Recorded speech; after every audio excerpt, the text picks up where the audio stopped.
Better. Do a little of this. No, a little bit of that. Good. What's going on, everybody? It's nice to see you. My name's Chris. We're all going to suit it up. This is a show. It's a show. It's a Wednesday. It's a Wednesday. It's show day. It's the show day. It's the show day. What's up, everybody who's rolling in? I see some familiar faces. Some Papa Sniper and Jason, a.k.a. Jameson. We got Leah. A bunch of other people. Everybody else is rolling through. It's good to see all of you. Welcome to the show. In case you don't know what you're into right now, you are into a lot of hair with Chris. This is a lot of hair. This is Chris. Thank you for showing up. Thank you for showing up. What do we have on the show? What are we doing on the show? It's an interview style show if it's your first time here. We do this every Wednesday at 9 p.m. Eastern Standard Time. You can catch your favorite up-and-coming streamers, musical artists, guests, people from off of the platform who are making waves, doing their own thing. Maybe they're a model, a photographer. They could be a singer. They could be an astronaut. They could be a trillionaire or a billionaire. What if we got Jeff Bezos on here? Suited up with Chris and Jeff Bezos, right? Because Jeff Bezos would be the guest, obviously, right? Now, could you imagine that an interview would be like, how does it feel to know in this second you have acquired more than my entire life is worth, probably. In just a moment, it'd be amazing. I couldn't even imagine it. But this Jeff Bezos is not on the show today, no, but he could be as a surprise guest. He may request the box. I'm not stopping him from doing it. I'm not stopping him. But who is on the show today? Well, first off, we've got the alien director. We've got the alien director who is a photographer. And he's not just some photographer, everybody. He's shooting shoots for some of the coolest models and talent all around the country and world. He's a videographer. He's not just a photographer. Thanks for the cat's chop. He's a videographer. He's not just a photographer. He's a videographer. He's an ographer, really. If you could put ographer at the end of something, he's probably it. He should be the alienographer, is what he is. The alien director, yes. Who else do we have on the show today? We have singer-songwriter, sensationalist herself, Blair Woods is going to be on here to melt all your hearts. And lastly tonight, we've got the man, the myth, the legend, the VIP himself, Jason is going to be on the show today. You may see him soaring in the comments. I've already seen him hanging around. There's a lot of other great content, though. A lot of other great content. You may know him as Jace, by the way, everyone. Jace. There's a lot of other great content on the platform. Tonight we're going to highlight and talk about one of the other ones that's officially going to get its official debut tomorrow, everyone. It's going to get the official debut tomorrow. We've got to announce it. We're going to make and break some news here, everyone. The Love Show itself. The Love Show. I know. If you're questing, if you're out there searching for love, the Love Quest has got your relationship tips, tricks, communication hacks, and some role play fit for streaming. That's important. What kind of role play, you may ask? You know what? Let's have Blake or Dr. Morgan. They're here. Let's have one of them jump in the box to talk a little bit about what their show is and give a teaser as to some of the content you can see. So this is not our first guest. It's a surprise drop by. They're getting the official announcement right now. Please, everyone, welcome to the box, Blake.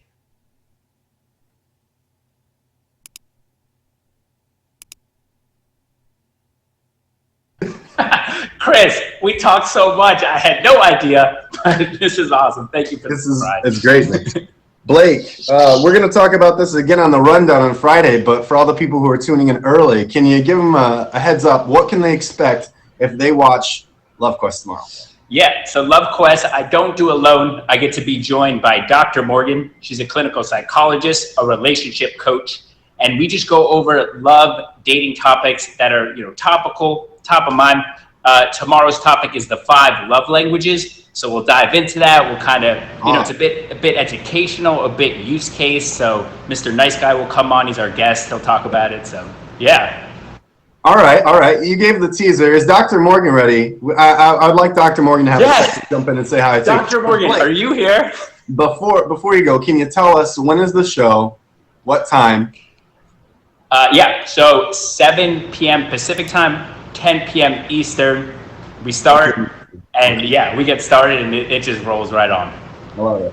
I don't know that Dr. Morgan's ready, so I feel like using the word tease and role play all in the same sentences. Welcome. Oh, she's here.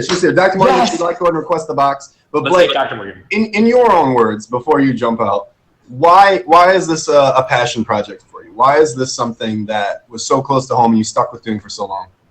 Yeah, I mean, I'm a single dude. So, I mean, I myself have a lot of dating questions, and especially in this interesting time, I'm like, I want them answered. So I was just like kind of asking Dr. Morgan myself, and even on my streams, we were talking about dating a lot. And eventually I was like, Dr. Morgan, do you want to kind of do it like a show, like see if we can help people like myself, like with dating topics? And so, yeah, that's kind of why it's such a passion for me. It's like, our goal is to sincerely help people, and then hopefully someone takes our advice, gets married, I get to officiate them, Dr. Morgan gets to be at the wedding, and then we did our job. You've done it. It's a home run. Thanks, Blake. We'll Appreciate see you, man. Tomorrow for the actual show, 7 p.m. Pacific Standard Time, 10 p.m. Eastern Standard Time. We're going to have Dr. Morgan say hello, everyone. Yes. The other half of the show. Here we are. Ladies and gentlemen, the other half of Love Quest. Who's Love, who's Quest? Hello, Are you Quest? Chris. Is it Dr. Quest, maybe? Dr. Morgan. Hello. How are you? Oh my gosh. I am so excited to be here, to be with Blake and doing Love Quest. Honestly, we have so much fun. We love helping this community. Yeah, what a wild ride so far. I love it. You are quite literally Dr. Love. You are Dr. Hey. Love. You're Dr. Morgan. That's right. Dr. Morgan, in your own words, you obviously have a background that lends itself to expertise in the show. Can you talk to us just a little bit before you hop out, why people should come, the validity of the advice that you give? Yeah, so I'm a clinical psychologist. I'm a relationship coach. I'm an expert in attachment theory, which is basically gold when you're dating, right? Like attachment theory is so helpful. And you know what? I am so passionate about taking these clinical things, these, scientific concepts, and providing them to the people in a way that's fun and relatable. Like, you're going to learn really important stuff, but we're going to have fun doing it, Definitely. There's been a couple moments during the show where you've said something and I didn't like it because it was true and it hit home. And that's me. Yeah, that was me. That's that tough love, Dr. Morgan, right? But we all need that. You're not getting advice that you need from your friends. You got to get it from people who really know. We're going to give you the tough love. So Blake and I are here to do that and have fun doing it. Love it. Yeah. Well, we'll have to have you back here sometime to have an in-depth conversation. So here's the teaser, everyone. Please check out Love Quest on Thursday. I was going to say on Thursday, but it's Thursday's tomorrow. So here's Dr. Morgan. Go ahead and drop her a favorite. Thank you so much, Dr. Morgan, for jumping in. Oh my gosh, thanks for having me. See you all tomorrow. Yes, you heard it, everybody. Love Quest is official tomorrow. Has their debut run. You got Dr. Morgan there, as well as Blake premiering the show.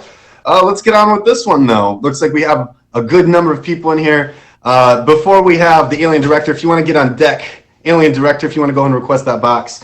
My name is Chris Casper. This is an interview-style show. While we do this, we do not acknowledge the comments, and that's not because we're mean, and this is our lunch table, and you've got to sit at your own lunch table. It's because we get into some personal topics, and out of kindness and respect to the conversations, I try my best to stay focused, as hard as you may try with your dragons, if you want to, or whatever. If one of those flies by, I might wink or something. But anyway, hey everyone. All right, our first guest tonight is an ographer of sorts. He is a buddy of mine, luckily, but he has something for all of you that is interesting. Ladies and gentlemen, please welcome to the box our first guest tonight, the one and only, the Alien Director himself. What up, bro? I've never been called an ographer before. I'm gonna kind of stick with it. An ographer? just get rid of that. You're not the Alien Director. You're the Alienographer. The Alienographer, dude, it's perfect. I'm telling you, because I don't like choosing between they're like, what do you do? And I'm like, well, I like taking images with my camera. Some of them are moving, some of them are still. What does that make me? I don't know. I just like to use the camera. Now, for the people who haven't met you, you are a videographer, you are a photographer, and we're not talking go to the park and just shooting. You are on set for some of the coolest types of shoots that I've heard of. Appreciate that, man. I have a lot of fun doing it. Yeah, and I'm not just talking about some of those behind the scenes meet me shoots. You've worked with the likes of Suicide Girls, been on music videos, worked on live concert sets. So there's a lot of material to get through. When was the start? When did you first pick up that camera? Man, so a lot of people don't know this, but like, so I was a personal trainer for like 5 years. Is all I wanted to do. That's like it. I was like going to high school. I was like, man, I want some muscle and I want to figure out how to do this and I want to make other people stronger. And I did it for like 5 years and then I broke my back. Like had to go get surgery. Everything, couldn't walk for 4 months. And like during that time is when I was like, I'm just going to watch all these YouTube videos because I've been around videography for all my life. I've been skating since I was like 10. So there's always been a camera on me. And I was like, let's see if I can make some videos. Let's see if I can like get on the other side of the camera and see if I can do this too. And then it just kind of like took off from there. I was like, oh shit, this is like an art form that I can like learn on the internet and get better and then just go practice. Cause like everybody loves to be shot, you know, like everybody wants cool videos for Instagram. I mean, I do. Sure. How long ago was this that you literally broke your back? I think it's been 4 years now. 4 years? Yeah. So like I had to stop skating. I like retired as a personal trainer and then like, yeah, just like never turned back. I was just like video's the thing. And then I got really good at photography after that. And then it all just kind of like, it's like growing. And then the Alien director was born and it just kind of like, it is its own thing now. That's the next step. I'm curious, what does photography at all have in common with someone who had interest in bodybuilding? What was at the heart of that where you had a passion for bodybuilding and were able to drop it just like that to take up this new life course? Because skating was the true passion. Like I became an adult and all my friends, you know, got like real jobs and like became real adults, I guess. And I never did. So like, I like had to find new hobbies and bodybuilding was really cool. And then I found myself standing on a stage in front of hundreds of people in just a pair of shorts, just like flexing. And I was like, this is kind of weird. Yeah. I don't know that I'd ever find myself in that situation, but hats off to you for ever starting it. How long were you out of commission with your back being broken? Just 4 months. So like the shit happened and I couldn't walk. Took them 2 months to get me into surgery and then like 2 months of recovery. They said 8 weeks and I just said like, all right, if they're going to tell me 8 weeks, then I'm just going to start doing life again at 8 weeks. And I did. Okay. You pick up the camera, you have no practice. What's the first thing you go try and shoot? A bunch of really shitty videos. Okay. What kind of? No, let me think. Okay, so the first thing was I got my friend Sam Inman, who was like my friend at the gym. We lifted together. He was a client that like I trained for like a year. And I was like, hey, bro, I want to make some dope fitness videos because I was still like enamored by the fitness industry. I was like, I still want to do something with this. Like, this is what I went to school for. Like, this is what I've been doing for years. So like I hit him up and I was like, yo, I want to make some dope videos. So like we made probably like 15 videos for Instagram together. They're not on there anymore. Like it was a long time ago, but it was just like each one I figured out how to do new things because I would like go to YouTube and I'd be like, all right, how do I, you know, use like these practical effects or like these camera transitions to where you like shoot something and then like slide away and then you slide into the next shot. And like I was just like playing around. And then I took a bunch of work for free, tried to move to LA, did some work there, came home and then started charging and yeah, it's just been going up since. You moved to LA? It only lasted for a month, man. A month? LA's that brutal? Oh, dude, the people, bro, are everywhere, and it's just non-stop. So that was ironic timing, non-stop. Alien Director, go ahead and request that box again if you can, please. We'll have you jump back in. If you're tuning in right now, we are talking to the Alien Director. This is featured content, featured interviews, featured conversations. As he's in the box, you'll get to learn about some of the exciting adventures he's been on because we're just getting started. He has shot video for the likes of the Suicide Girls, which are pinup models. He has worked with concert venues as well as musical artists shooting music videos, and we'll get into all of that in just a second. Looks like he's still on standby. If you want to re-request that box, Alien Director. Up next is Blair Woods, by the way. Blair Woods. You do not want to miss that. Some live musical performances coming up Good stuff. And finally, wrapping up the night, we're going to have the VIP man himself, Mr. Jason, coming on. So go ahead and stay tuned for that. I wonder if his phone died because he's not requesting. So yeah, Jace is on standby. Blair, if you would be so kind to request that box, just in case he's having some technical issues, we may have to bring him back in just a little bit. So it looks like he may have had some stuff going on. So just one moment here. But hey, everyone, while you're tuning in, if you have not given this stream a favorite and you'd like to see more upcoming content, please go ahead and drop it up there. I missed my 2-year anniversary stream, by the way, everyone, so stay on deck for that. I may do some catch up, who knows. So thank you to all of you who sent me messages on Instagram about the 2-year. I've been streaming for 2 years. September 20th, 2018 was the first time that I went live, and now we're doing all this stuff. So it's been a fun ride. It's been a fun ride. On that note, Alien Director looks like he's MIA for the moment, so we're gonna have Blair get in the box. Everyone, please welcome our 1.5 guest 1.5, the one, the only, the singer, songwriter, musician herself, Miss Blair Woods. How you doing, Blair? I'm good. How are you? Oh, I'm excited. I wish I was as sparkly as your background. That's it's the star to match the star, right? How are you doing that? Is it just rope lights? Yeah, it's like the little string lights, and I don't really know how to work them. They just kind of have a mind of their own, and I just turn them on and let them do whatever. Sure. It's Christmas all the time. That's fine. Absolutely. Absolutely. Singer, songwriter, musician, professional. There's a lot of things that I can say about you.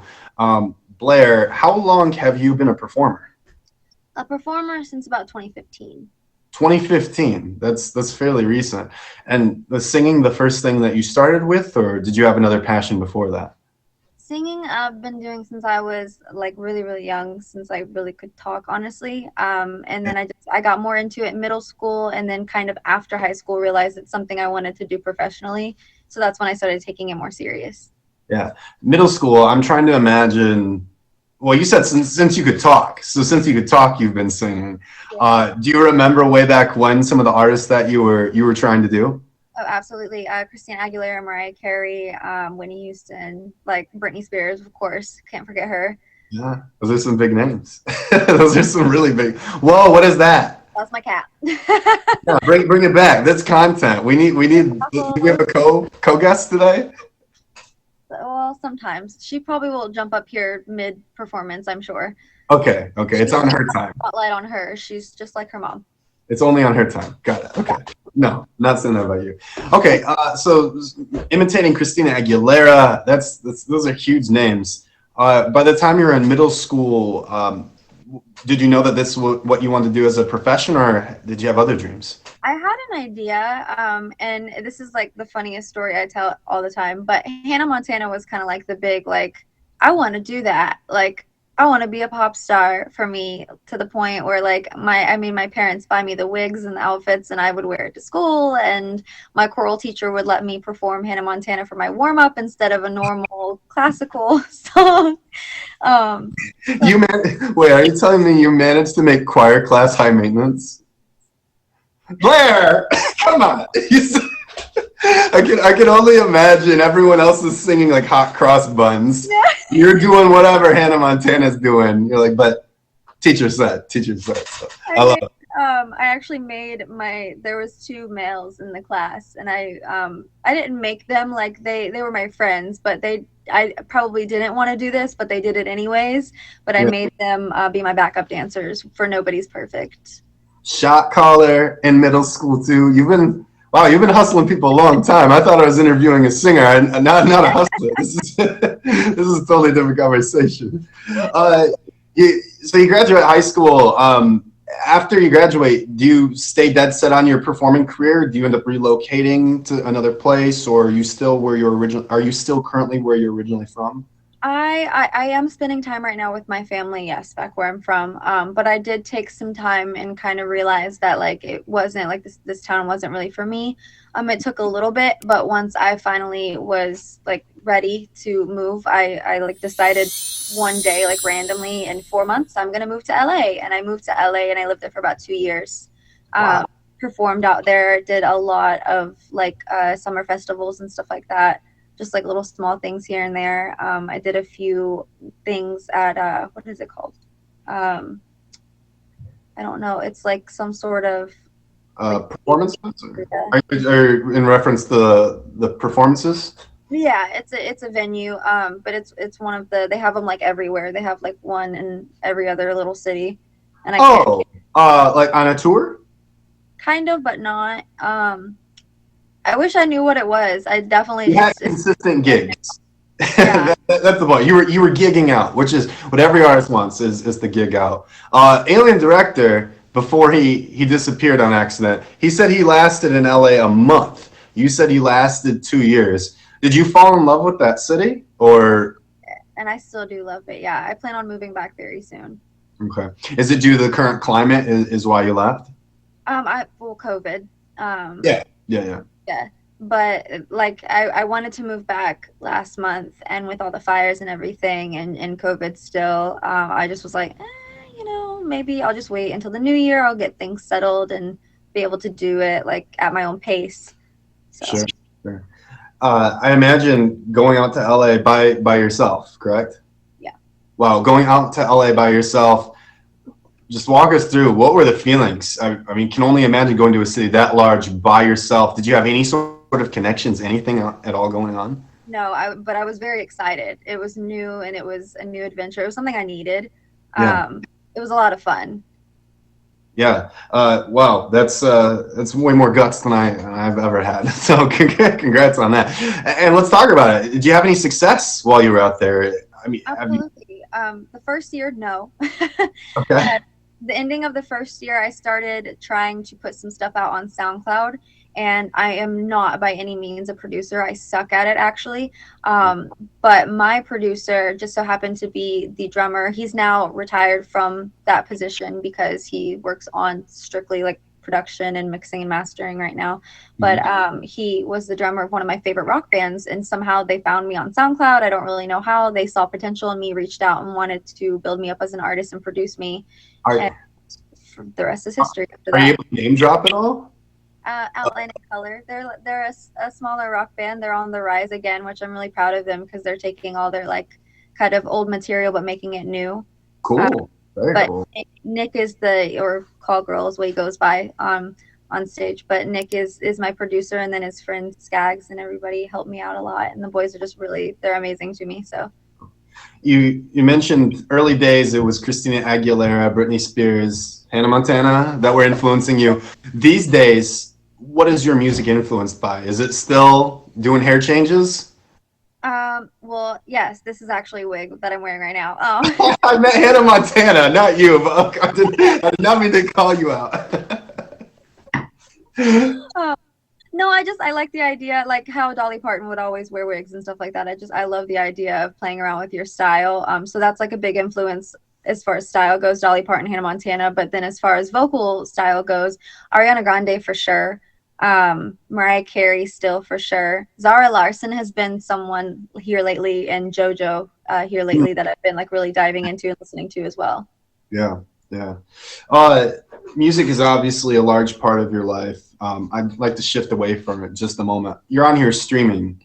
Yes. Do you have interests in being an actress as well, being in front of a camera outside of music? Where does the limelight also follow you? I've done a few background acting roles just for fun, just to see what it's like to be on a real set.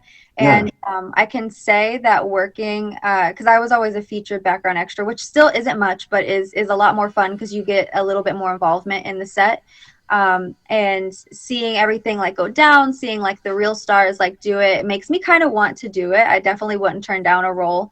I think that I could do it easy. I think that it would take a little bit of training, but other than that, like I feel like I would have it down pat for sure. Did you call it a featured extra? Yeah.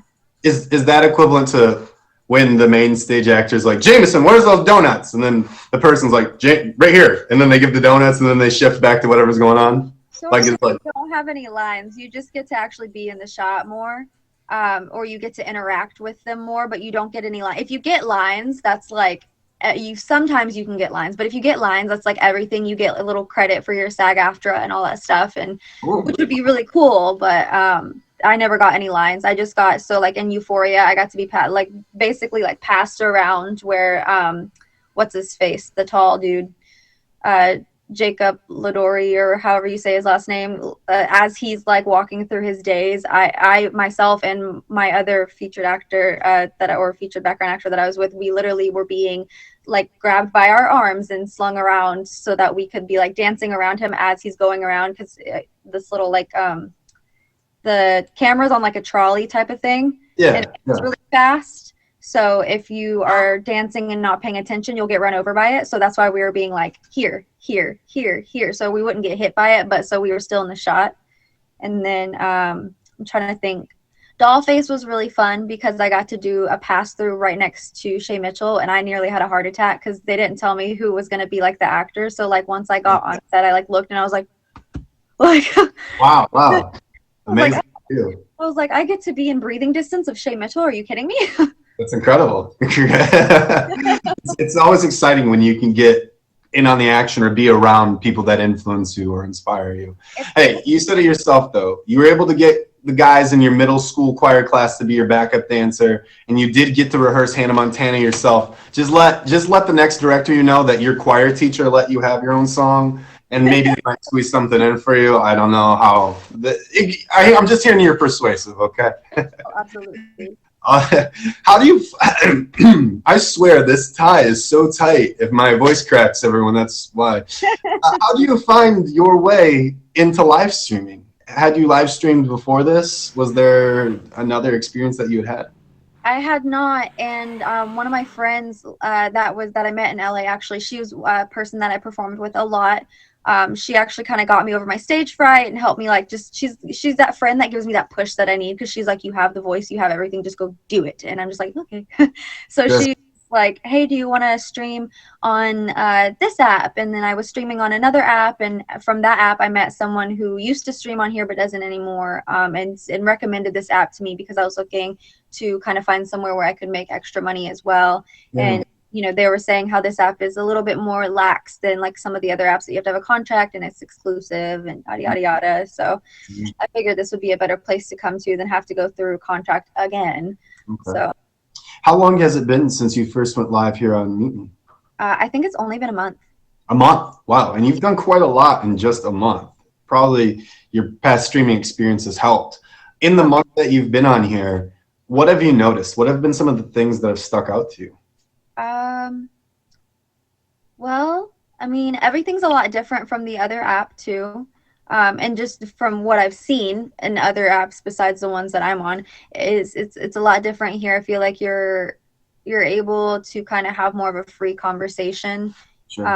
Obviously there's still etiquette that you have to like abide by, but like you're able to kind of have more of a chill conversation. Versus like if I were like, they always make fun of me because they're just like, this is like Blair After Dark, and then Blair on the other app is like not. Yeah, you can do a hair color change and everything for the before, dark, and not. Yeah, pull it right from Miley. I love it. How would you say this is, I guess, helped with the situation with COVID? Have you found that you've made some friends? When I say COVID, meaning that human contact, right? Yeah. Do you feel like you've developed any friendships, relationships, anything like that? Oh, absolutely. Absolutely. A lot of friendships, a lot of lifelong friendships for sure. A lot of just like fans too. That's really nice. That always helps. And a lot of fans, the cool thing about live streaming in general is that a lot of fans turn into friends, which is really nice too. Because you know that they're going to stick around and at least like support you, stream your music, and be there for you in the long run. Definitely. I'd like to pause our conversation for just a moment to switch it around a little bit. Okay. You are a songwriter. You do perform originals. Do you feel right now would be an all right time to slip in one of your original tracks? Absolutely. Excellent. All right. Get some water. If you're just tuning in, everyone, welcome to Suited Up. We are currently talking with Blair Woods, featured songwriter and singer. Blair, whenever you're ready, I'll be quiet. Okay. I don't know if it's going to be too loud or not because I don't know what you hear on your end, but I'm going to do it. If you need me to turn it up or down, you just... You got it. So this is an original called Never Enough. This is actually my first song I put out.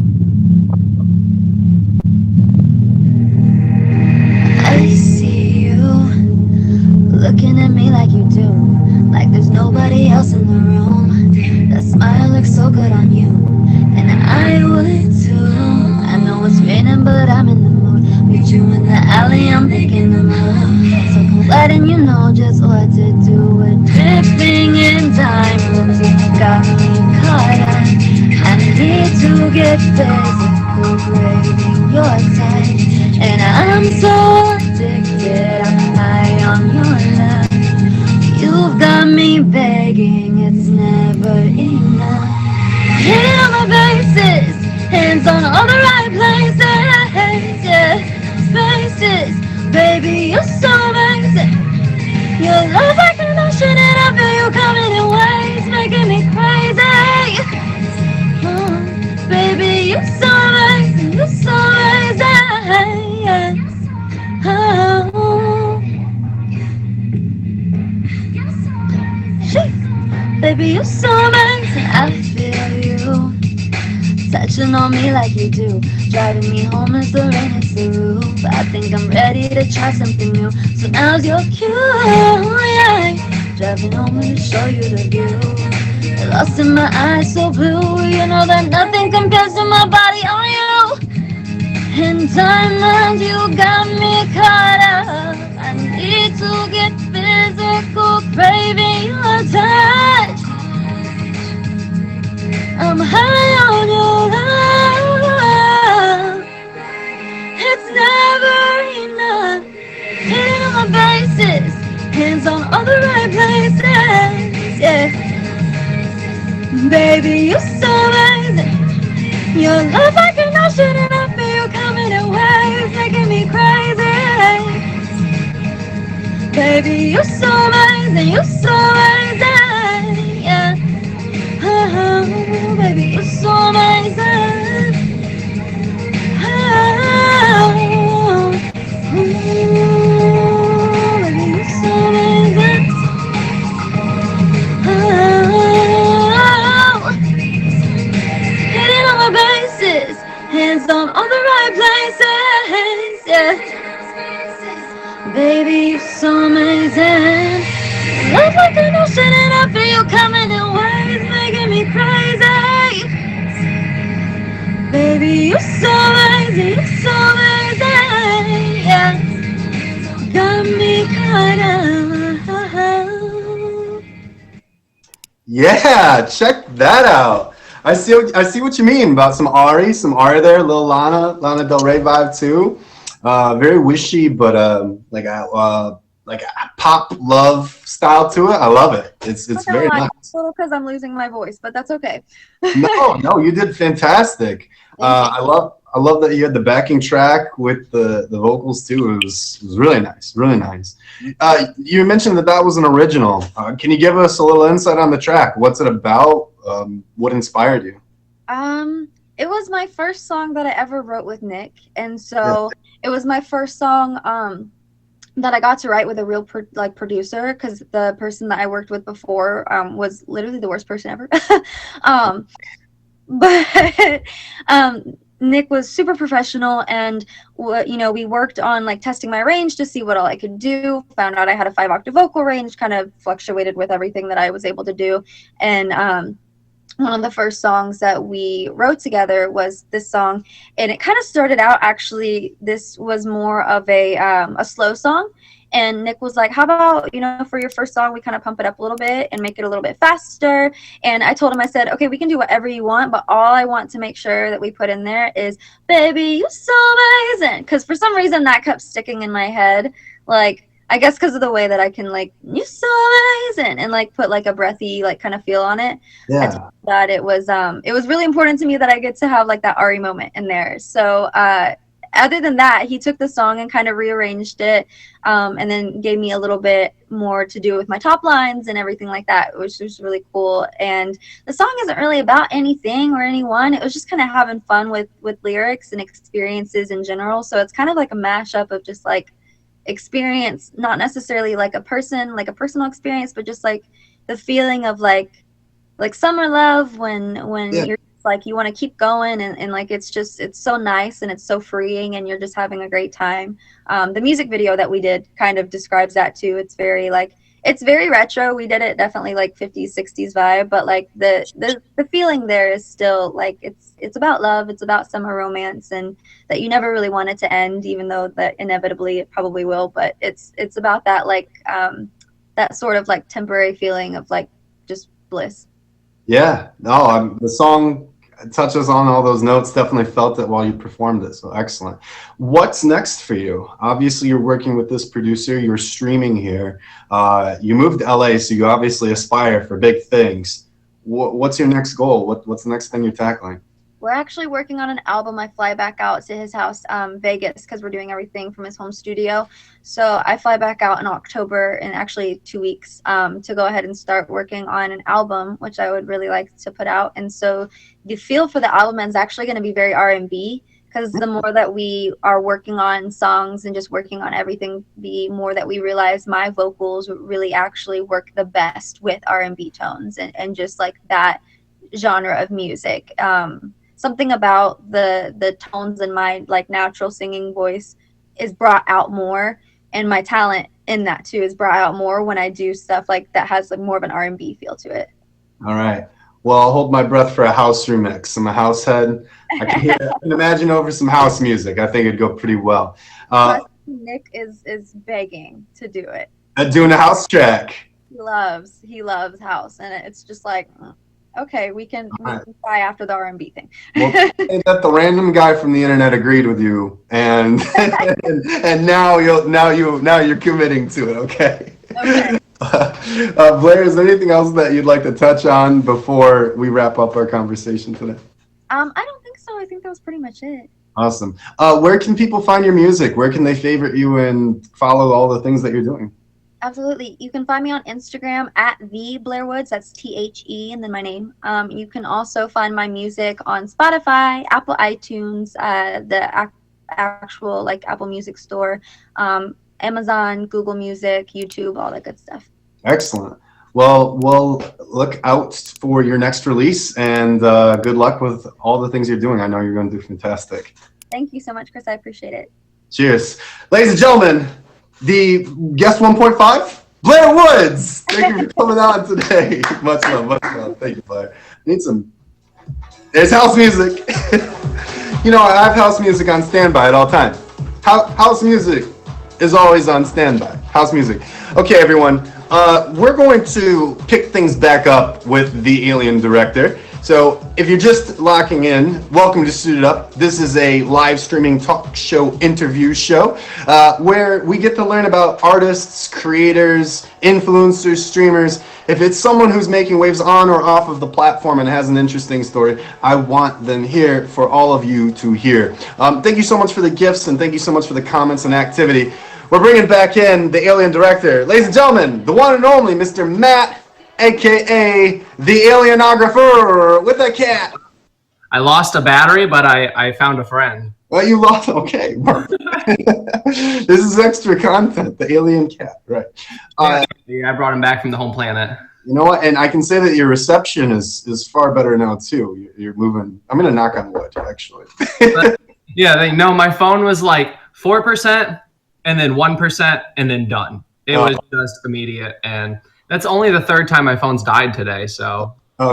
I would imagine as an ographer, having backup batteries is basically your life story. Well, actually, it's the Meet Me app that made me get a second phone, because I have to be streaming on one and then like play music with another, or like be able to respond to text messages with the other. So like, yeah, thank you, Meet Me. Now I have two phones and I feel cool. That's the commitment. That's the commitment. Yeah.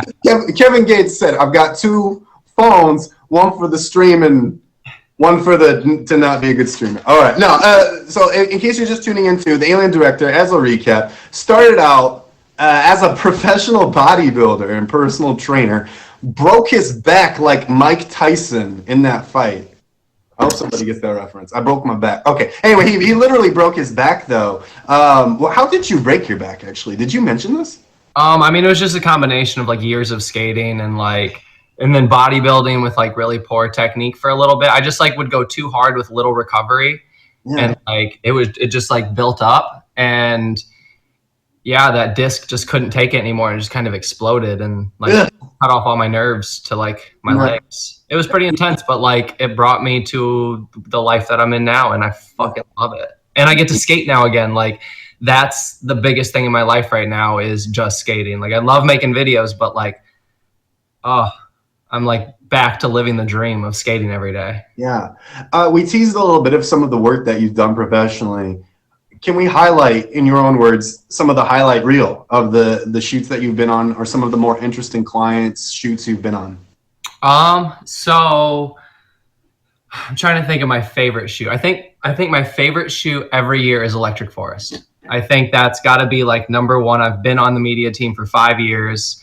Man, I got cat hair all over me right now. I think I'm kind of allergic to cats, and it's like my nose is gonna start itching. I love my cat, but like it's okay. You're passionate about your ographies, and when you think about it, it brings a little tear, and that's okay. It does. It gets me a little teary-eyed. But anyways, no, Electric Forest every year. Obviously, this year it didn't happen, which was very sad. Right. But it's like my favorite was 1 week, now 2 weeks, and then now back to 1 week from now on. But yeah, no, every year we have a huge team. We actually... What is Electric Forest? For the people who don't know, what is Electric Forest? It's one of the best festivals of the year. It's held in Rothbury, Michigan. It used to be called something else, but for the last 10 years, this year was the 10th anniversary. We had a huge documentary coming out about it. It was amazing. And obviously we couldn't premiere it at Electric Forest because it's not happening this year, but it's amazing. It's in a forest, as you could tell by the name. There's like 5 different stages, I think. There's like 3 different campgrounds. People come from all over the United States for it. It's just beautiful. It's like a combination of like music and art, but music is art. So it's just like combining other forms of art with the music, and like the forest at night is just beautiful and magical, and oh, I miss it. I strongly encourage anyone who has a second device, obviously don't leave this stream. If you have a second device, Google Electric Forest. It's hard to describe what you're going through. There's lights and wires and sculptures throughout this forest, and there's stages and music blaring. It's such a unique experience. Please. Yeah, it definitely is. I've never been there as an attendee. I've only been, on the behind the scenes part and like shooting it and like seeing it from that angle. Yeah.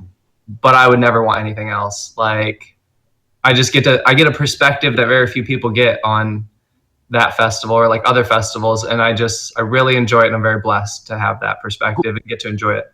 Who have been some of the creators that you've been up close and personal with, being able to shoot a festival like that?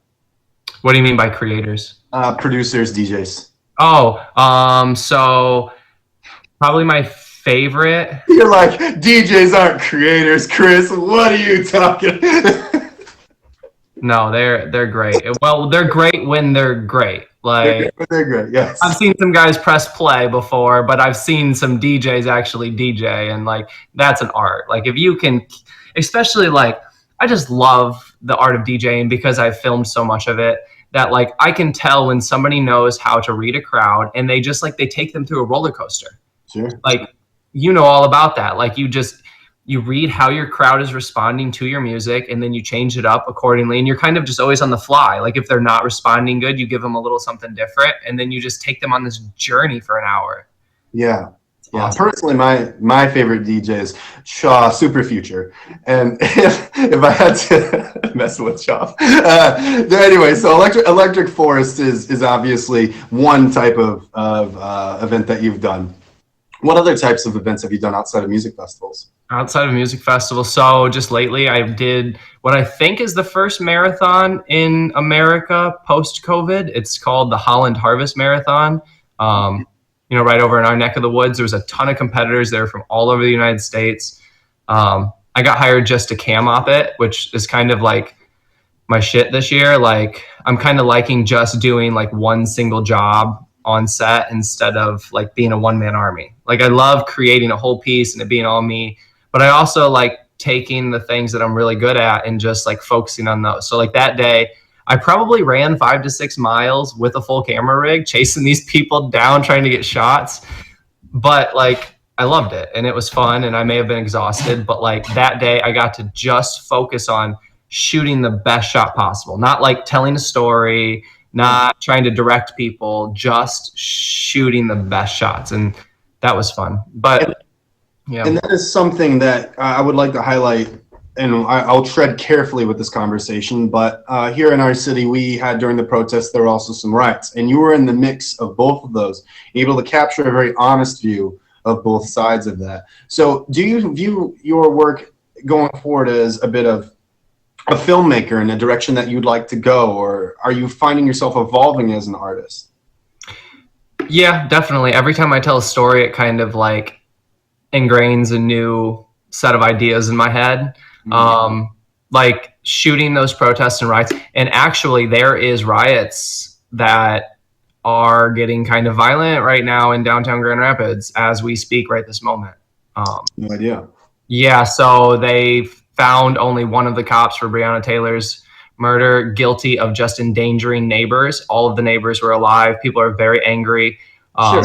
There's a lot of stuff going on right this second. I'll pivot back to a bit of the direction that you're heading as an artist. Yeah. With the work that you're doing, and just with the work that you're doing, do you see yourself evolving as a filmmaker and wanting to get more into documentaries as opposed to the one-off shoots that you're doing? How do you see this work going? Yeah, I don't know. I think a lot of filmmakers definitely want to just like take the path of getting to a feature film and like shooting a movie, and it's just not really something that interests me. Like one of my favorite things is like helping my friends grow their businesses. So like helping develop personal brands with like micro content, or like helping take a business and finding the strategy of like, you know, what can we do to efficiently produce content and grow this specific brand and just cement it as like everybody knows when they're looking for this service that this is the person to go to in this city. And like, I think that's my favorite. And I think that's what I want to keep doing. And so I can just like help other people. And like, I know feature films and documentaries can help people too, but like, just not really my interest, I guess. There's something to be said for almost the grassroots shots, I guess, if that's what you want to put on, or the telling of a story before, I guess the beginning telling of a story. There's something organic about what you do, and I think it's what makes it very telling. I strongly encourage anyone who has not yet also to please check out your Instagram at the Alien Director to see the type of work that you do. It definitely varies. Yes, it definitely does, which is why this conversation is happening. You are now finding yourself streaming. How did you get into streaming? Well, there's this guy named Chris Casper that like hit me up one day and he was like, yo, I do this Meet Me thing and I need some new pictures. And I was like, dope, this sounds cool. And then he grew and grew and grew, and now he has his own show. It feels so everyone, I don't know if you know, this is actually the videographer who shot all of my initial, hey everyone, we're going to be doing this show called Suited Up with Chris, like almost 2 years ago.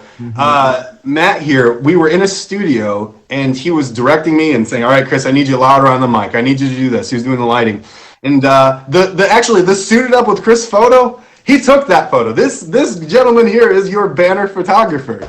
I figured since, you know, the pictures I take happen to be showing up on the homepage, I might as well be on the app too. And it's a really cool community of people, and it's really cool to like just get on here and have conversations, like especially because I work from home 75% of the time. People like see me, you know, obviously when there's concerts, like out on stage and like doing these really cool things, but in reality, 75% of the time I'm sitting right here.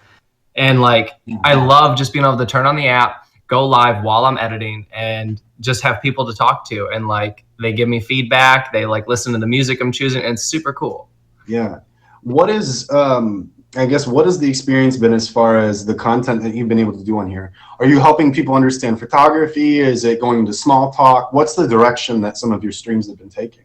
I definitely say it'd be more lenient against the small talk for sure. Kind of, you know, trying to get to know people. And there has been like quite a few people that are like kind of consistent on my streams. And so like we're having a little bit more than small talk, and we're actually getting to know each other. And like, we've had some good conversations about like film recommendations, and like there's there's this one girl on my stream who will like ask me about a recommendation. I'll give it to her, she'll watch it, and then she'll tell me what she thought, and I think that's just awesome. Yeah. So I would love to do more with skating though. I love sitting here talking to people, but I want to figure out the best way to stream my skate sessions, because I think that would be really cool. And I'd love to like stream with Choff, because we're always skating together. So like just finding a good way to do it that people would enjoy and like enjoy watching us, be addicted to adrenaline. Yeah, definitely. Well, what time do you typically go live? So if someone wants to join in, get to know you as a person, find about autography or just what's going on, when are you typically on? So lately it's been like 8 a.m. until like 11 a.m. I've been doing this morning thing. I love getting on here when I'm like 2 cups of coffee deep, and that's when I'm doing my best work too. And so like I can like multitask really well because the caffeine is just like surging through all my veins. So I can like work, get stuff done, and talk to people, and I feel very productive because I'm multitasking. So it's usually about 8 a.m. to 11 a.m. I do random stuff in the nighttime. I've been trying to stream a couple of skate sessions, but it's very like non-engaging because I'm off doing tricks and my phone's just kind of like over there. So like, if anybody has any ideas of like what you would enjoy with skating and like seeing that, let me know. That would be awesome, because I would love to show you guys because it's so much fun. Yeah.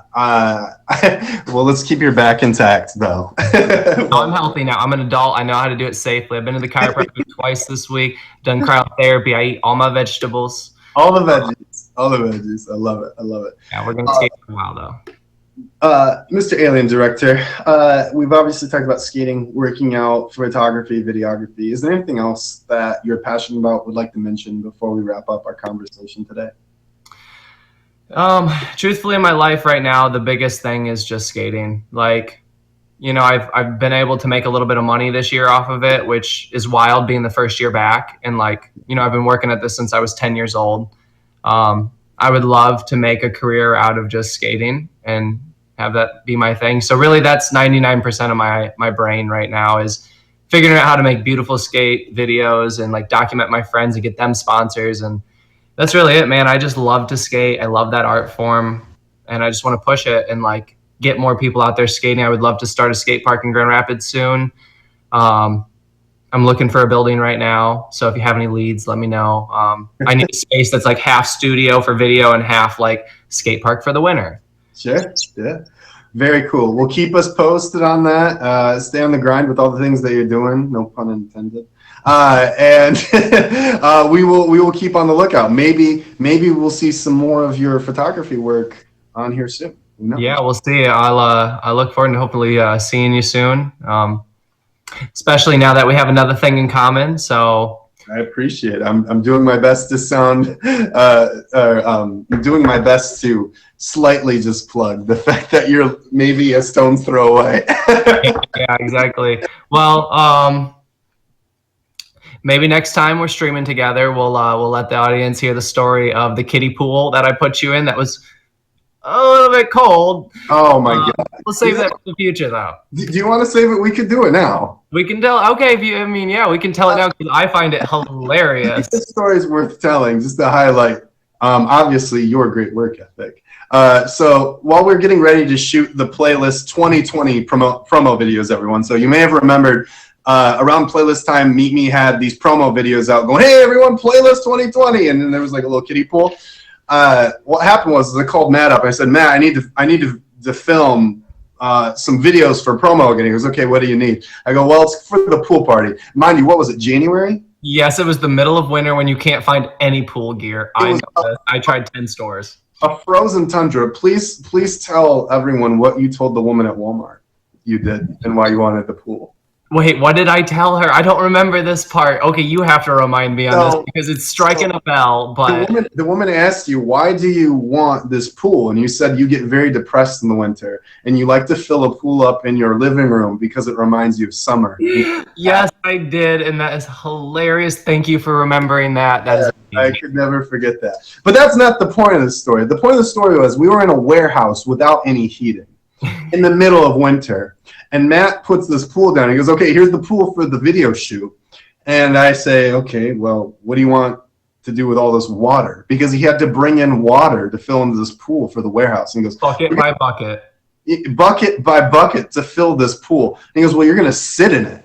And it's literally freezing temperature. And Bro, so I gave you a floaty. I gave you a floaty. You gave me a floaty. I could have drowned in the 3 inches of water. That's possible. Yeah, no, the great work. He's an absolute treasure to work with, everybody. Until I make you freeze your ass off in January in water that I could have turned the hot water on and given you hot water. I just didn't think about it. I'm really sorry about that. You know what? It's the things we do for Meet Me promos that I don't even know if they actually posted the one where I sat in the pool. I think they It was a better idea than it was execution, but you know, it happens. It's fine. All right. Well, thank you, Alien Mr. Matt, for hanging out with us today. Cheers. Please give them a favorite, everyone. The one and only, the Alien Director himself. Thank you so much, sir. All right, bro. Sorry again for my phone dying. I appreciate you having me on. No. Hope you have a great rest of your stream. It's all good. Hit the fave, hit the fave, hit the fave. We're not done yet, though, everyone. We're not done. We still have one more guest tonight. Jace. Jace is going to be joining us in the box. VIP, man. If this is your first time in the stream, welcome. This is Suited Up with Chris. I am Chris, and this is an interview-style show. Our next guest is a bit of a legend. He's a man of many words in the comments, and I'm excited to get to know him a lot more. Jace, if you'd be so kind to... There he is. He's already on it. He was already on it. Okay. Everyone, please welcome our third guest this evening, the one, the only, Mr. Jace. How you doing, Jace? How are you, sir? Nice to have you here. Good to be one-on-one with you. It is good to be one-on-one-ish. One-on, but it's nice to meet you. It's good to talk. We'll talk later as well. Absolutely. Thank you for suiting up for the occasion. My pleasure. You look great. You have the best coif in the business. You know that. The best what? Coif. Your hair. Your coif, buddy. Oh man, hit me with the vocabulary. Okay. I kind of put that in your comments one time, and you were like, "What is a coif?" Yeah, it sounds like a predicament. Like I'm in a bit of a coif. You're in a bit of a coif, but you have a great coif. How has your day been so far? You know what? It's gotten a whole lot better in the past hour. I can say that for sure. Because you look fresh. Sometimes I know it's stressful. Wait, Jace, are you calling me out and saying some of these other shows I just look dead? No, you just, man, when you were spinning those records, man, I was like, there's another Chris right there. Oh, are you talking about the DJ stream? Yes, sir. Yeah, we have a good time doing that. Oh, thank you guys. Yeah, I was loving it, man. Great job. I'm gonna keep. Hopefully, you do more of that with Chop. That was great. Oh, really appreciate it. I also got a shout out. At first, I thought you were wearing a two-part piece as far as your jacket goes. VIP, yeah. Well, this is like Coming to America when he wears the. I just wanted to, I have nothing else to add, so just VIP. No, I love it. You're representing what you're doing here, which is. And I appreciate you. Thank you. Helping keep this afloat. Yes, and I do serve pancakes as well. So You serve pancakes? Yeah, I'm Mr. Pancake. All right, let's start our story there. Why are you Mr. Pancake? Well, I'm a Denny's addict, so I love pancakes. Denny's. Denny's or Benny's? Denny's, not Lenny's. Denny's, the breakfast place. I order a lot from Uber Eats and also IHOP. So love my pancakes, and everybody seems to be attracted to my pancake name. So I love it. Now, if someone says, let's get IHOP, are those fighting words? You know what? I like their toppings better, so no. I'll go along. Yeah, okay. They have a great strawberry and blueberry sauce. Are you a connoisseur? I feel I am. I'm a connoisseur of pancakes and Bloody Marys. You should try them together. How about blended? Mm. Yeah, well, just an idea. I'm throwing it out. It's breakfast, and also I've watched Chopped before. They do things. So. Actually, that's not a bad idea. It makes the Bloody Mary a little thicker. A little thicker, okay. Yeah, put the bacon and the string bean, and you have to have 5 or 6 olives. Oh man, I'm sorry I can't get on board, but I do like the idea that there's the correlation. You do put bacon with your Bloody Mary. You do put bacon with pancakes. So I can see how it comes together. Well, yeah, I like pancakes. I mean, trust me, man. Try it one time. I don't know if you drink Bloody Marys, but they're great. If you ever come to the Bay Area, Monterey has some of the best Bloody Marys. Okay. So it's based on location. So Monterey, is that where you're originally from? No, I'm originally from New Jersey, so South Jersey, Cherry Hill. Not where they shoot the Jersey Shore, but I did go to the Jersey Shore a lot. Sure. So, but I am from there originally and grew up there. When did you relocate? About how long ago was that? Thank you, guys. I relocated 15 years ago for Panera Bread. So I owned a franchise, and then I helped the owner out here open up another franchise in the whole Bay Area. So we opened about 15 locations. I'd like to interject with a story. Absolutely. It's relevant to what you just said. Very good. When I was in 8th grade, we had a Panera Bread open, and it was new. It was the first Panera Bread we ever had, and everyone was so excited about it that this kid from our class, his mom would take him there every morning, and he brought a menu to our class and upcharged classmates under the table for people to have Panera. And that's the first time that I heard of anything like a DoorDash or something. Obviously got in a lot of trouble when the teacher found out what was going on. But Well, you upcharge. Yeah, I did that in school too. I used to sell, comic books and rip off the kids. Really? Oh yeah. What kind of comic book fan are you? Well, I had an original Spider-Man version. I had an original Death of Superman. Yeah, so they're in plastic covers in my. I actually have a bank little safe deposit box that I keep. You, as in past tense, you used to own these, or you still do? Well, I still do, but I took care of them. Thank God I didn't rip them, but I knew better. I put some of my Michael Jordan rookie cards, and some Bitcoins are now in there. So I want to make sure nobody kills me and can get them. So wow. Yeah, so I'm a collector of things that I do. You're tugging at my heartstrings. I'm a Magic the Gathering collector. Yeah, you before. I know. I saw that. I heard. I'm not really. I actually have Garbage Pail Kid cards that are unopened, things like that from the 80s. So I'm a big collector, and I keep them. I have a safe deposit box full of just stuff. Wow. What are some of your favorite things to collect? Comic books. You're the first one I've actually met that owns Bitcoin. Bitcoin. I like to collect Bitcoin. I like to collect. I actually collect. I went to Gettysburg. I collected the musket balls from the field. So they're worth some money, from all those years ago, the 1800s. I'm a history guy, so I collect Civil War things. I collect stamps, coins, money from different countries. So I have a lot of things in a safe deposit box that are pretty nice to have, and art as well. I have art around my room that in my house that I collect. Wow. I'm getting way too excited and taking us in 1,000 directions here. You're tugging. Talk offline. You're tugging at many things that I like, minus olives. And so I just feel this conversation expanding. Let's bring it back to you moved to Monterey because you were a franchise owner of a Panera. Did you get your start in the restaurant industry professionally, or did you? I did. I actually went to the University of Delaware on the East Coast, where Joe Biden went to school. And, so I got there. I got into hotel restaurant management, international business. I started owning a few things with my parents. We owned a wholesale fabric store. But we travel a lot. I've been around the world. If you see my profile, I've been to many countries, about 56 so far. Wow. And traveling was one of my, passions. So thank you guys. So I wanted to get in the hotel restaurant business. Mostly I got in the restaurant because I like to, just like here, I like to make people, feel good about what they're eating, come up to the table, just kind of check on them. I like to give freebies out. It's not my money. I love it. Yeah, it's not my money. So I like to give freebies when I can. I guess as the owner, I assumed that it was. You write it off. Yeah. Are you still active in the restaurant industry? I am. I still have a percentage owned in Panera Bread franchise. Panera Bread did sell its stock, so I still have stock in there. Sure. It's now privately owned. It used to be publicly. But I worked at Google with the cafes there. So I was in charge of 13 different cafes. But because of COVID right now, it's closed, the campus.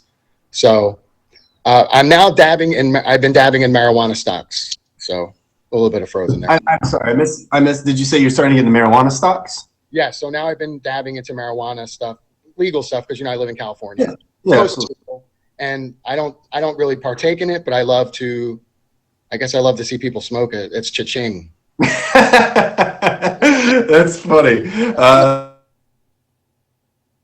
That's too funny. I don't want to hurt anyone, but I mean, it's used for medicines. I'm just a middleman. I trade on the market, so I'm up late, and that's why I'm always on Meet Me as well. So marijuana is actually my friend. Mm-hmm. Yeah. The underlying theme here is that you're an entrepreneur, and you in many ways live by that idea of be your own boss. Do you have any initial tips or insights as to, in order to be a successful entrepreneur, here are a few things that you should keep in mind or keep top of mind?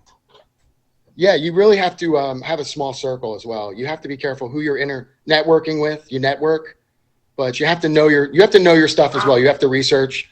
You don't want to fall into line of somebody who thinks they know everything. Even someone popular or famous. Some of these restaurateurs, they don't really know what they're doing. They just push it off to someone else. You got to own it. So I have a restaurant downtown that I own in San Jose, where I live now, and it's a small gastropub. That's where you should start, because that's where you get to get your feet wet, and you have to get involved. You have to actually work the floor, talk to the guests. I recommend all the time getting your feet wet, doing dishes, making the drinks, and talking to the guests, and being around your managers. You know what I mean? Yeah. Walk the walk. Yes, you are the owner, but show it forward. That's so impressive. It's so impressive. That and the Batman, or I'm sorry, the Superman comics. The Deaths of Superman is a great. I mean, it's no bent, no edges bent. It's 8.4. So wow, that's incredible. I feel pain in my stomach just thinking about it. I have baseball cards too. I have the Michael Jordan rookie card. I have 3 of them. That. I have a 24 karat gold Bo Jackson card. I'll show you some of them one time. I have some really interesting cards. Yeah, I mean, I can only imagine. My head's spinning thinking about some of these collectibles. Just as a bit of a collector myself. In fact, out of all of the things that you've collected, I know we're shifting away again from entrepreneurship. And cool. Yeah, we can go back. But while we are taking our detour on collectibles, do you have a favorite type of thing to collect, or a favorite thing that you have collected? You know what? This is weird. I like to collect Swarovski crystal items. Like I have a cell phone, I have a piano, I have a globe. They're Swarovski crystal. Yeah. Yeah, and I like to collect those. It's weird. I go to different stores. I like to see what the little things are there. I collect the Disney ones. I have all the Disney characters since I worked for Disney. So I collected all the Disney Swarovskis. So I have a thing on the corner of my house would be a little chest of drawer, and I have them all lined up, all displayed. At what point did Disney come into this conversation? I feel as though I'm a terrible interviewer because you said since I work with Disney. What do you mean you work with Disney? Well, when you brought up the Swarovski, I'm a big Disney. So I worked for Disney through college. I did the college program. Actually worked there. I opened up Animal Kingdom in Disney World. I lived on the campus there. That was called Vista Way. There's another name they called it. I'm sure you can imagine what they called it. Yeah. So it was, you meet people from all over the world. I worked with Michael Eisner as a CEO at that time, a real jackass, but a great time getting to know people there. But, I got really, it was just a college program, but you start to get to know the people, and you start to network, and you have to start talking to the right people. And that's when I got to work in the office and get involved and be a kind of a maitre d' of the parks for celebrities. So, showing around Schwarzenegger, showing around some of them. You have to be all, I have to curtsy, picking up trash. I have to do it a certain way. You can't, your coif has got to be good. You have to shave. Now if you have a nice hat. Yes, you're allowed that. And so I had to make sure my forehead wasn't too big. Yeah, your hair is great, man. Your coif. No coif adjustments? No, you would actually audition probably for one of the princes. So for one of them. For one of the princes there, you never know which prince. I hung out with Snow White, Jasmine. We had tunnels underground, and you would not want to believe how dirty and rooted they are underground. Right. Right. I could only imagine after getting tugged and pulled on by kids all day. I'd imagine I wouldn't be the happiest person. Yeah, they smoke, they curse, they eat up. You know, I also auditioned for Goofy. I was Goofy for 4 months. There's a lot going on here. Sorry, it's just that was a dream of mine to be a character, and it came true. You know. Yeah. How do you pack all of this into one lifetime? I mean, you're a fairly young guy still, and you've done Disney, owned franchises, traveled so often. I mean, how have you done all of this? Well, you know, I have to trust the business to some people, and it's really tough. I get worried that people do take money from the tills and from the say you have to trust people. That's where Big Brother comes in. You have cameras. At that time, we didn't have the cameras from the phone. I hate to be like that, but you have to still watch your people. Mm-hmm. And you know, I would literally take 3.5 weeks off and travel with my parents, just because you have to have a good time. Take a cruise. You get to see more countries that way. And, you know, just getting around the world, man, you have to do it. Wow. You know, Iceland, Cuba, places like that, you got to do it. You just, you might never have a chance again. Okay. I'm going to recap just for my own ability to navigate a conversation. If you're tuning in, we're talking with Jace, the pancake Bloody Mary connoisseur, who is also a restaurateur and is still a restaurateur and business owner, as well as collector of many fine goods such as comics and Swarovski crystals. What are you up to these days? You have a lot to stay busy with. What is taking up the majority of your time? Well, I just put down my artificial lawn, which I'm very impressed with. I feel like my house is perfect now. Okay. Very curtailed and pretty. But you know, I do my marijuana stocks. I'm up at night. I'm trading. Just watching everybody who smokes makes me happy and giddy. And yeah. And of course, you're an investor. I'm an investor. I don't want them to die, but I mean, I'm also invested into the clinics and into you know, in California we have the open clinics where you walk in and you buy the drinks, you buy the cookies, and it's just, you know. And also I have this little bar downtown that I do my streaming. I do a downtown stream, and I own a 20% of a little gastropub that I hit up once in a while since we reopened a little bit outdoor seating. So that keeps me busy, and I stream around there to show them I'm still there, but I'm streaming. Yeah, that's really cool. Yeah, I asked them to, you know, during most interviews. I feel like it's such a loaded question asking you, what's next for you? Obviously, you have a lot of big plans and things cooking. No pun intended for the second time. Yeah. Well, obviously, holiday. You know, I don't know what's going to happen. I mean, we're stuck in the house again here. You know, we're still a little bit locked down. Still doing my marijuana things. You know, I talk to people. I also do. I do some restaurant consulting as well. So I do that on the phone. I'm a big phone person. You know, also with you like IG, but I'm on the phone a lot doing the consulting.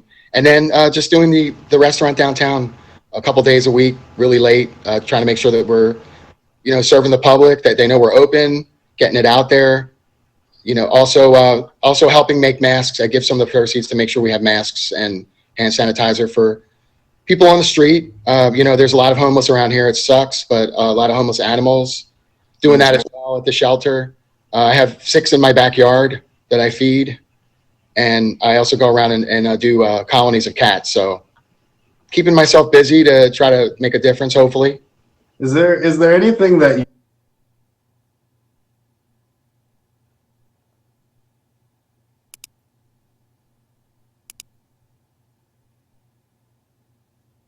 endorsed by the meat group? Go on. Yeah. Sorry, I'm just kidding. No. That's just I don't know what the legality is, but I'm just throwing out there. These statements are not endorsed by the meat group. But also I did buy meat group stock, which I think is the best thing ever. Yeah. Well, not anymore. I mean, they're gone now. Well, yeah, but it was at the time when I bought it for a little bit, but it was nice at the point. I made a little money. Yeah. Well, obviously. So I'm going to keep streaming. I'm also looking forward to playlist. Obviously, I hope February I want to attend my first one. Yeah, let's. There's a world of things that we could still talk about with you. Obviously, between your travels, we haven't even touched traveling. More of the experiences that you've had with work. I can't let you go though without talking a bit about your time on the platform. How do you originally find Live and Meet Me? It was POF, to be honest. They sent me an email and I went on and said, what do they want? The whole platform changed, the whole, and then it said on the bottom new, and then I clicked on it with streaming. And I just saw people streaming, and it caught my attention. And I went in and talked to people, got to know what it's about, and started doing it every day. Also through the night, 1 to 6 a.m., walking around my house, talking to myself. People were interested, showing my house, showing pictures. And now I have a Meet Me account as well. And, that's long story short, I do action streams. I do sunsets and I do the walk downtown to different towns in my area where I live. So, wow. Yeah, just to keep people abreast of what's going on in Cali, my town, just to show them where I live, what's around, and just make it interesting. Yeah. Keep things moving. Keep things moving. Yes. Physically, actually moving. Yeah. Again, another loaded question here. Sure. Is there anything that we haven't talked about that you'd like to bring up, something that you're passionate about, to make sure that we wedge out some time for it? Well, I'm passionate about talking to you about my Wings and Conversations with Jace show. That's off camera. Yeah, I know. I'm joking. Yeah. Just interested in keep being involved and Meet Me. I'm really enjoying myself. I'm hopefully to get involved more in a way that I can help the platform, not just be a streamer. Sometime maybe work for the company. I see how much fun you have with it, and you seem like a lot of jobs, man. I don't know if you can handle another one. Well, the restaurant thing is kind of on the side, and I just I love the streaming platform. Hopefully, I try to get other people, I bring them on to try to bring them. I just want to get my neighborhood around it, but I don't want to be near people. I have to be careful. So I pretty much text everybody from afar. Join Meet Me. Sure. But yeah, that's it, man. I'm more traveling too. Probably going to go back to Cuba. We're talking when someday soon. Mm-hmm. I gotta hand it to you. I don't know that I've ever felt leaving a conversation like there was so much left on the table to still discuss. Between your traveling and the things that you collect. So I strongly encourage everyone who is in this live streaming now, give Mr. Jace here a favorite. He has obviously a lifetime's worth of things that he's experienced and done and worth sharing. When do you go live? You said it once. Will you please repeat it? Yeah, so I try to go every other day between 6:30 to 7 p.m. Pacific Standard Time to do my sunsets when there's no smoke in the air.